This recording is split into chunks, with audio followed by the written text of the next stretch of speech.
Hi guys, welcome back to Mummy Cooks Homemade, and this is what I got up to in my kitchen. That was, what was it? Can't remember. Date and walnut loaf. The entire recipe will be below, so I'm not going to get into the weights. These are supposed to be pitted dates, but always guys, when you buy dates, cut them in half, because then you're going to find if it's still got that stone in it. And they're easy enough to just pull out. And there was quite a few stones in mine. Got a little pile next to me.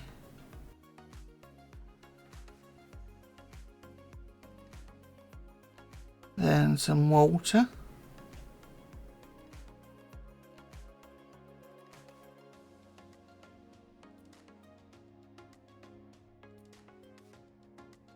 Condensed milk.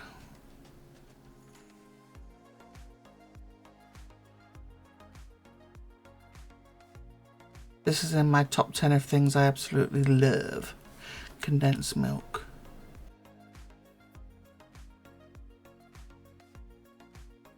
Butter.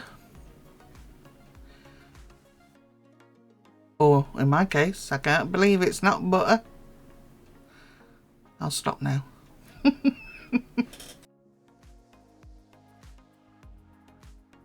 So that pan, you'll see in a minute, just goes onto the heat for between 3 and 5 minutes, stirring. And the dry ingredients, self-raising flour, mixed spice, cinnamon, bicarbonate of soda,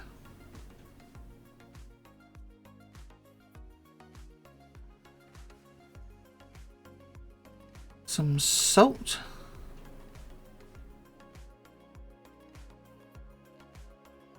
and caster sugar.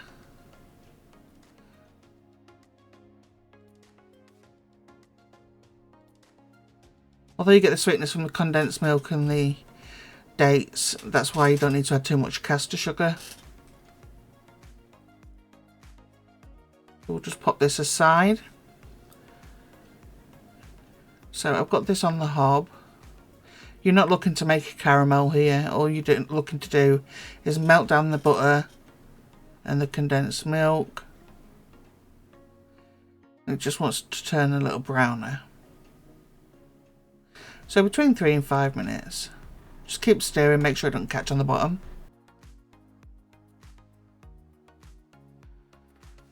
And once it's done, you're going to leave it. I find this is a perfect time. Once you've done this, then put your oven on to preheat. I usually preheat my oven for about 15 minutes. We don't have that preheat function like American ovens do. I've seen them press it and it tells them when it's done preheating.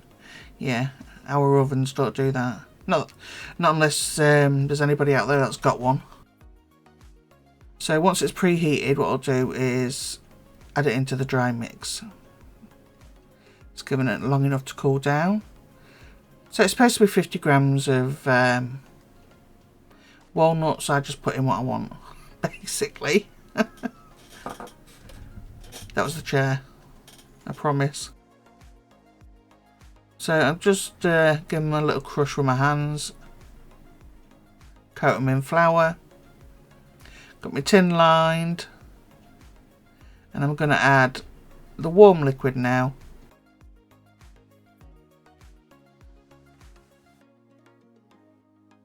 Into my dry mixture.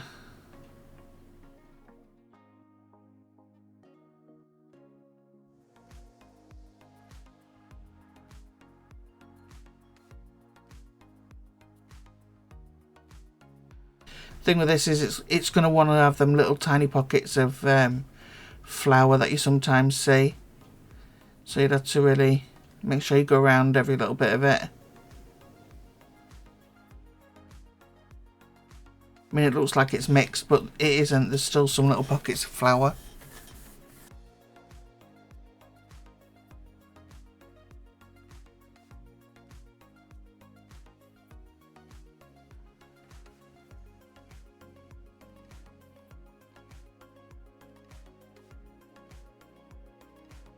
So this cooks for 1 hour.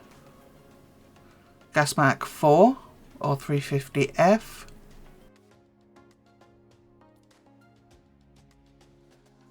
And it does fill up the old cake pan.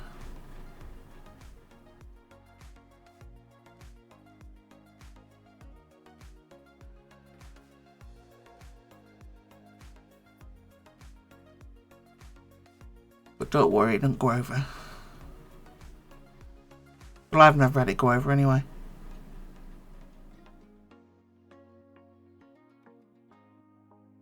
So it's going to go in. Like I say, for an hour. I'm going to take it out and put it on top of, you can see all the dates and stuff. Take it out. When it's halfway cooled, I wrap it in foil, and that stops the top of it from being like a baked consistency, and it softens it up, which is nice. And that's what it looks like on the inside. Don't know why my dates are down there, but whatever. Whatevs. And Steve likes this buttered. So I wanted something quick because I had like the space of like 4 hours. And I did 2 cakes and I'd already had enough by then. So I wanted something quick for tea. So I did a taco pasta surprise. Creamy taco pasta surprise. Surprise! You got tacos, whether you want it or not.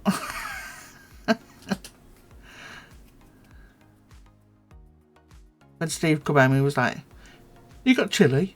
We got chilli." So I didn't use chili flakes because my kids do not like really hot food. So I use this ancho chili powder. And it's smoky and it's nice.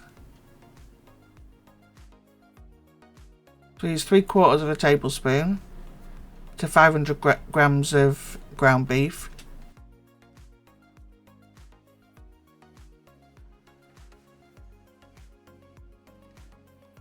I use the same for the cumin. This is onion powder. And this is a teaspoon when I can get it out of the pot.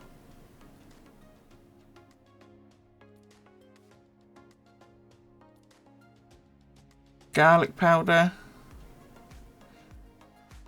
heaping teaspoon, oregano, half a teaspoon, cayenne pepper. So we're not going for hot here. This is like a 1/4 teaspoon when I get the rest of it out.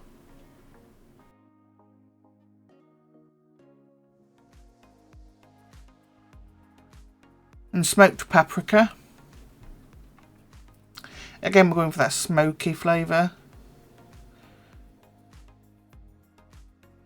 And that was a half teaspoon. Get a good old mix.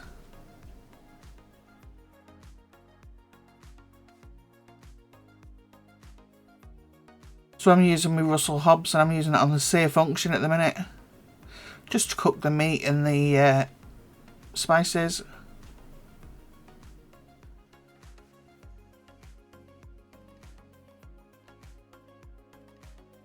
So you could double up on the ancho or put in regular chili flakes or whatever if you like it spicy. But because the kids were having it, I couldn't do it that way. That's a large onion diced and 1 carrot grated. I wanted to put mushrooms in, but Caitlin really doesn't like mushrooms. And I'm already adding carrot and onion in it, so I gave her a break today. And you know what? She was the one that come back for seconds with this. The entire pot was cleared out at tea time. It's so easy, you just leave it in this slow cooker. So 1 standard can of chopped tomatoes.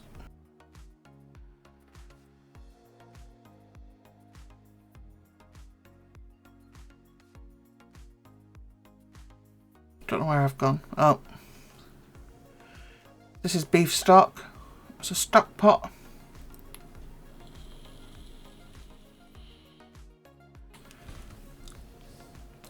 And I'm going to add 600 ml of boiling water to this.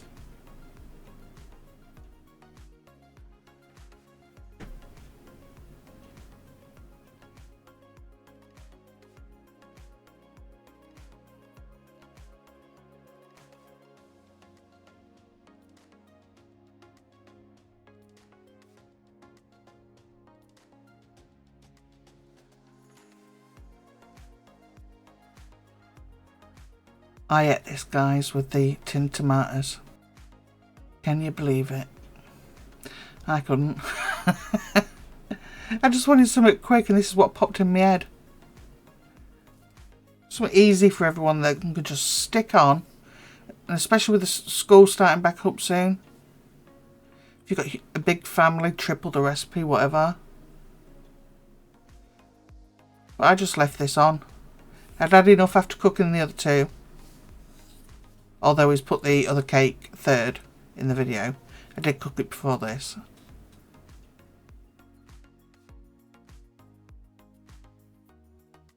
Tomato puree.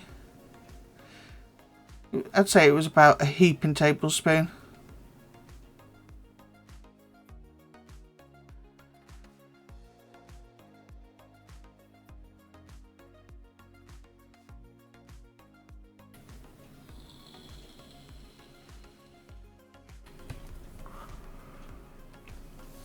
Now it looks like there's not a lot there, but this fed a family of 4, no problems. And we didn't have no bread or garlic bread or anything like that with it. I'm just going to put some black pepper in.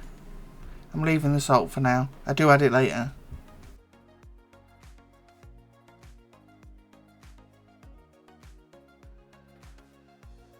That banging you can hear is the kids in the bedroom next door.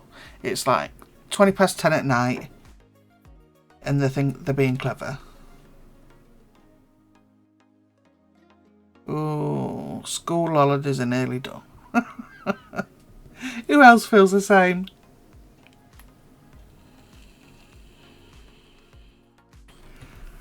So I stopped the sear function now, and I've put it onto the high temperature on the slow cooker for 4 hours.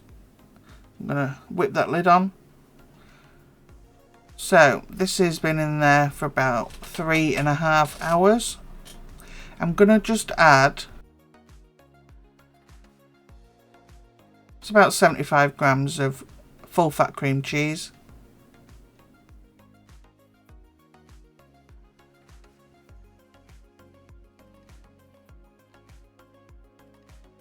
Just to make it nice and creamy.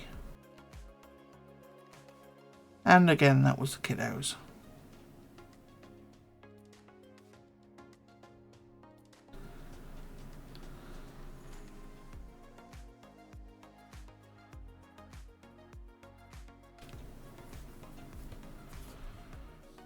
So for the 4 of us, I use this pasta.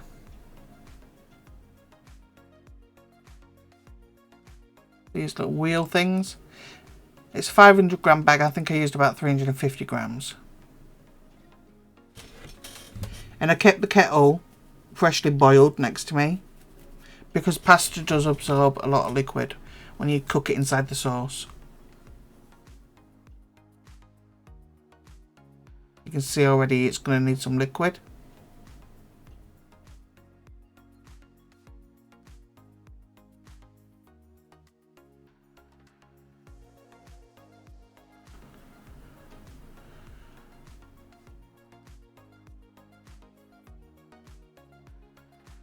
I'd say I added about a cup of mature cheddar grated. And there goes the little hand nicking the cheese.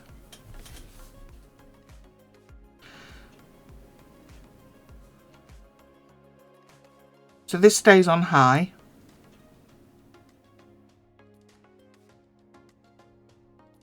After 10 minutes I checked the pasta, it wasn't done. Another 10 minutes, it was about 3/4 done. So I'm just adding water.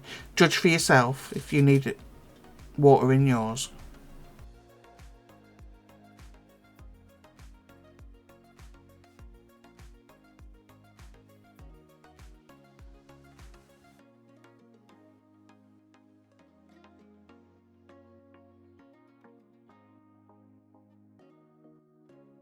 So I checked after 10, wasn't done, put it on, kept it on another 10. Still wasn't quite done, so it still took about another 5-7 minutes after that.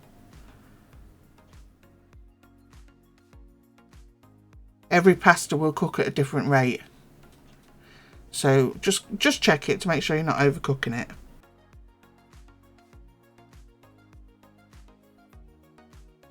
And that was it when it was done. It wasn't dry, it still had sauce around it, and the entire thing got eaten.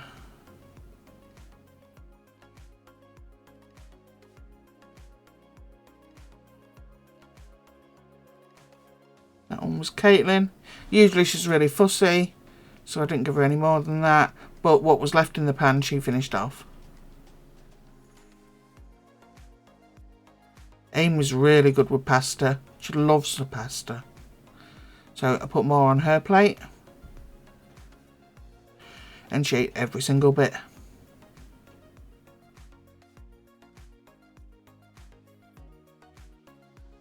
And you could taste the spices, but it wasn't spicy. So it suited the kids perfectly. But I know there's a lot of people out there. I mean, Sam from Grab Life by the Halls, she absolutely loves spicy food. So if she was ever to make it, then she would probably put a lot more chilli in.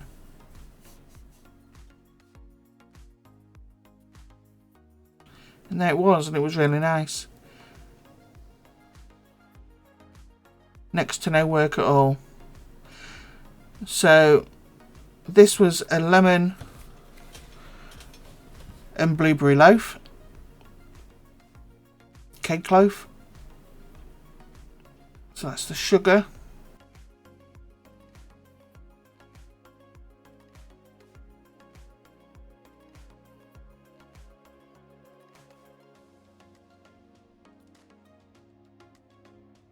Now I'm just rubbing that into the sugar just to get all the oils out of the zest.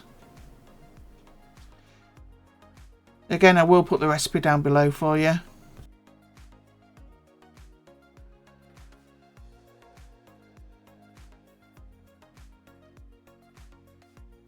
Self-raising flour, some salt,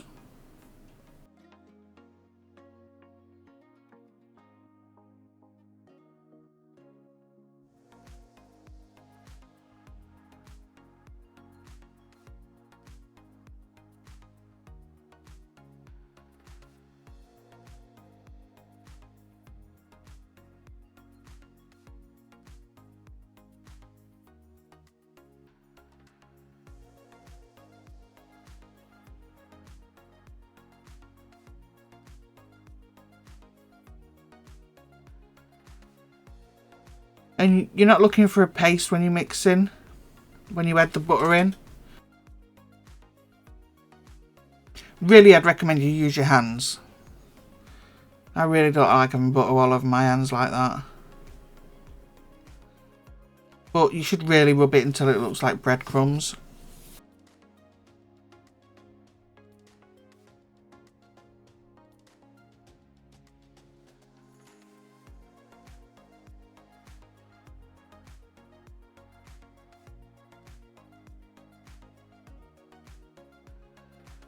And just add it in chunks at a time.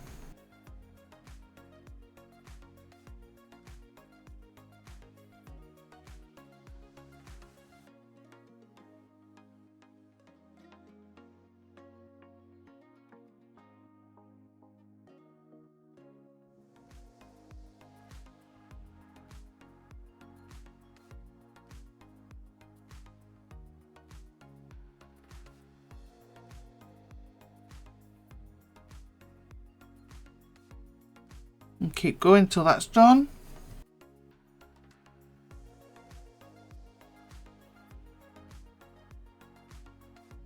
Really should have used my hands. So don't do what I did. Please use your hands. You'll get a better result.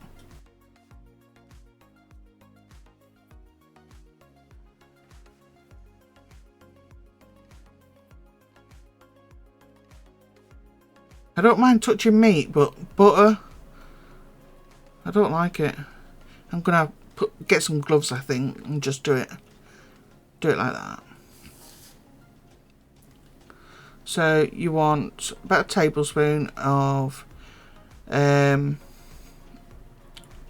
vanilla, and then 3 eggs. Just add them one at a time. After each one's combined, add the next.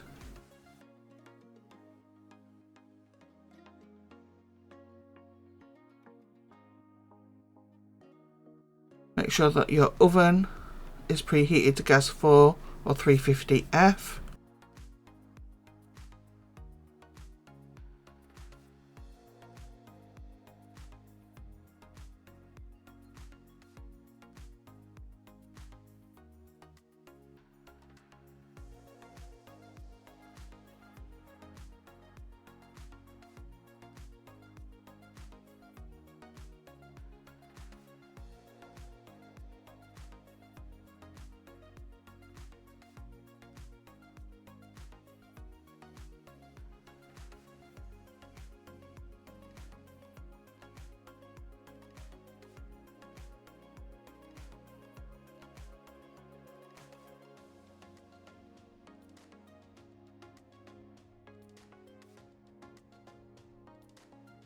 Nice and smooth. So that's the lemon juice.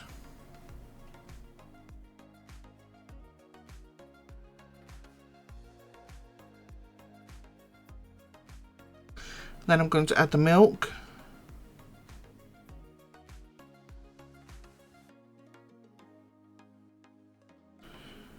And it's not a lot of milk.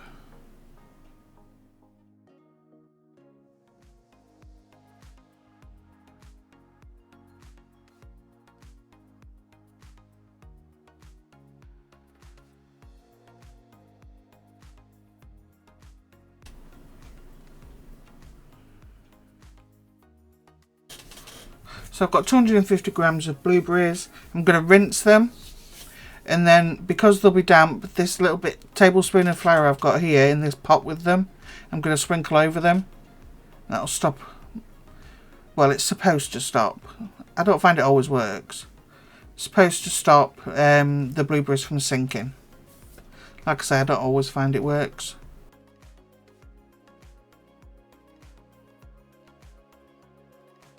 So just toss them in that flour and coat them and put them into your mix.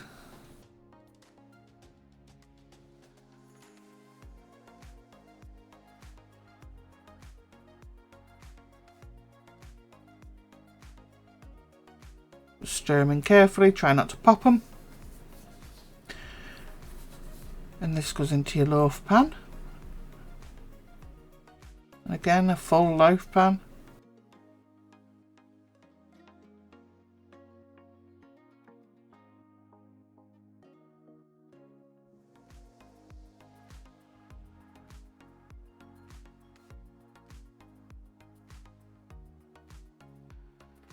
And that goes in for 1 hour.